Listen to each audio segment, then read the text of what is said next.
Bonjour, je suis le docteur Philippe Klein. Je vous parle depuis Wuhan, où nous avons subi cette terrible épidémie de coronavirus. Je dirige dans cette ville une clinique internationale.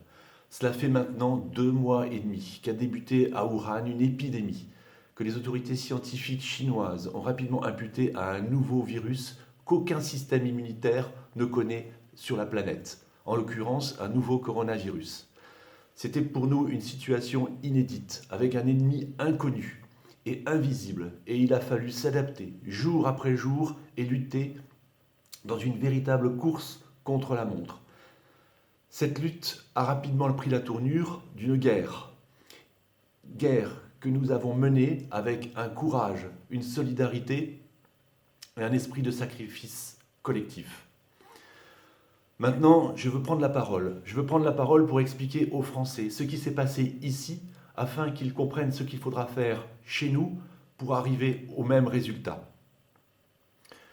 Même si la Chine vous semble très loin, même si les Chinois vous semblent différents, il s'agit du même virus, et ce virus s'attaque de la même façon à tous les êtres humains.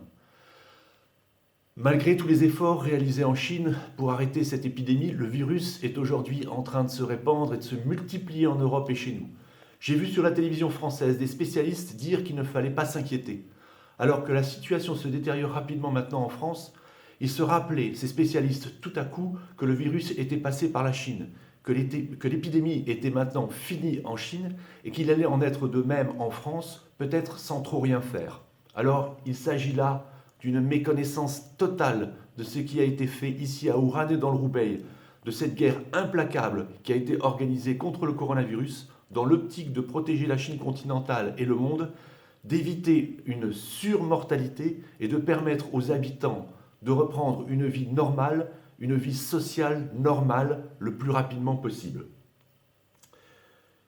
Écoutez-moi bien, les Chinois vont gagner cette guerre. Ils vont gagner cette guerre contre la montre en 3 mois. Mais il faut que vous sachiez à quel prix. Vous devez absolument le savoir. Les premières alertes d'une probable épidémie à Wuhan sont arrivées fin décembre 2019.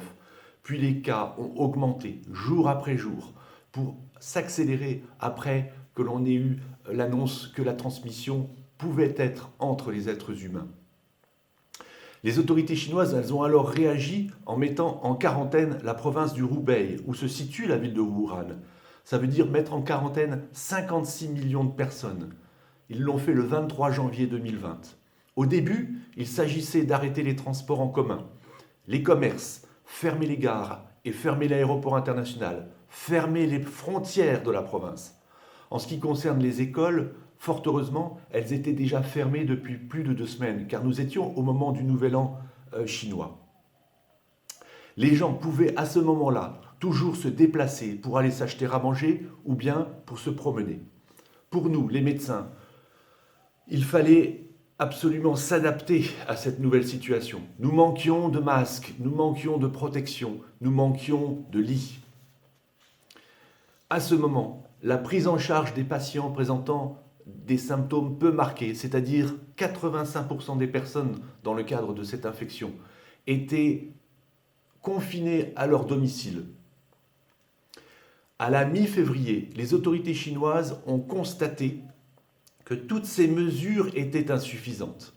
L'épidémie n'était pas contrôlée après 3 semaines de quarantaine. Et donc, il fallait absolument intensifier la guerre. Et c'est à ce moment-là que les autorités chinoises ont pris 2 mesures radicales qui ont changé le cours des choses.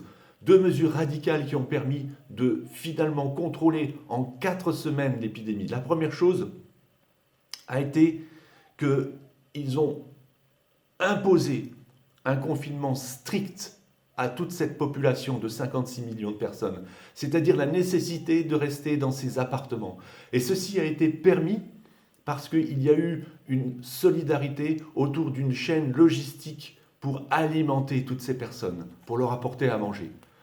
La deuxième mesure qui a été déterminante, c'est la nécessité, l'obligation pour les personnels médicaux de caractériser tous les cas de patients présentant le coronavirus, c'est-à-dire de sortir de la population ne présentant pas le coronavirus, tous ceux qui étaient infectés, de façon logique à arrêter l'épidémie. Ceci a été permis grâce au travail des médecins qui ont isolé les patients présentant le coronavirus et les patients au contact de ces sujets sur des critères cliniques, sur des critères scanographiques essentiellement, car on sait que ce coronavirus donne des pneumonies avec des images tout à fait caractéristiques au scanner thoracique. Et puis, ils ont aussi réalisé des tests PCR, mais ils se sont rapidement rendus compte qu'il y avait beaucoup de faux négatifs. Donc, ils ne se sont pas totalement concentrés sur ces tests PCR. À partir de là, les sujets qui présentaient le virus et présentaient des formes graves, c'est-à-dire à peu près 15% des cas, ces sujets-là ont été bien entendu hospitalisés. Les sujets présentant des formes mineures, donc 85% des cas, ont été placés tous ensemble en confinement dans des stades. Et les sujets contacts, eux, ont été placés dans des hôtels.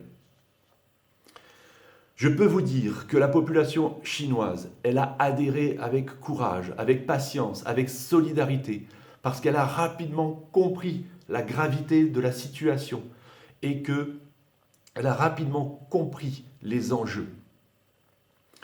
Au prix de ces efforts que je viens de vous décrire et de ces procédures implacables, la Chine va maintenant contrôler l'épidémie sur son territoire en 3 mois, avec entre 4 000 et 5 000 décès, malheureusement, et entre 80 000 et 100 000 cas de personnes infectées.